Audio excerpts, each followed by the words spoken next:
সেন্টারে হচ্ছে আমাদের অনেক কৃষি উদ্যোক্তা করছে। আমরা চুয়াডাঙ্গা জানি, ঝিনাইদহ জানি, মাদারীপুর অঞ্চলে মাদারীপুরে, কাশিয়ানীতে প্রচুর অ্যাভোকাডো হচ্ছে এবং বিভিন্ন রকমের জাত কিন্তু অ্যাভোকাডো একটা না, অনেক জাত আছে, সেগুলো হচ্ছে।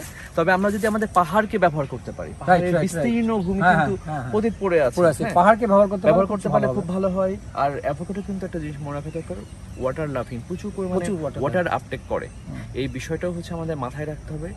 অর্থাৎ মানে ধানের জমিতে আমাদের উর্বর যে আমাদের সাধারণ যে ফসল হয় সেখানে অ্যাভোকাডো না করে আমরা যদি একটু অতীত জমিতে করি, যেমন পাহাড়ের জমিগুলোতে আমরা যদি করি, তাহলে এই অ্যাভোকাডো হতে পারে একটা বাংলাদেশের জন্য কি একটা এক্সপোর্ট ওরিয়েন্টেড দামি ফল।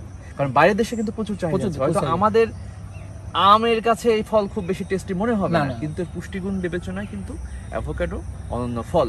কারণ আমরা যখন বিদেশে যাই, বিভিন্ন দেশে আমরা ভিজিট করতে যাই, যারা যান তারা কিন্তু সব সময় দেখবেন যে অ্যাভোকাডো কিন্তু সেখানে বিক্রি হচ্ছে এবং অনেক দামে বিক্রি হয়। অন্য ফলের থেকে দামে বিক্রি হচ্ছে অ্যাভোকাডো।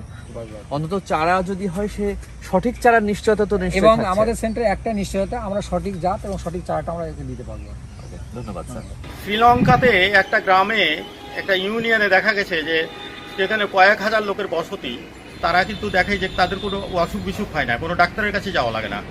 তখন থেকে প্রমাণ করলো যে এটা কারণটা কি। তারা গবেষণা করে দেখেছে তাদের প্রত্যেক বাড়িতে একটা করে অ্যাভোকাডো গাছ আছে এবং প্রত্যেক দিন তারা অ্যাভোকাডো ফল খায়। তো এটাই তাদের, এদিক থেকে বোঝা যায় যে অ্যাভোকাডোর গুণাগুণ, পুষ্টিগুণ কত ভালো। এটা গেল একটা কথা। আর একটা দিক হলো যে অ্যাভোকাডো আমাদের দেশে হচ্ছে এবং আমার জানা মতে 15-20 জন ব্যক্তি আছেন যাদের অ্যাভোকাডো গাছ আছে, সেগুলো ফল ধরছে।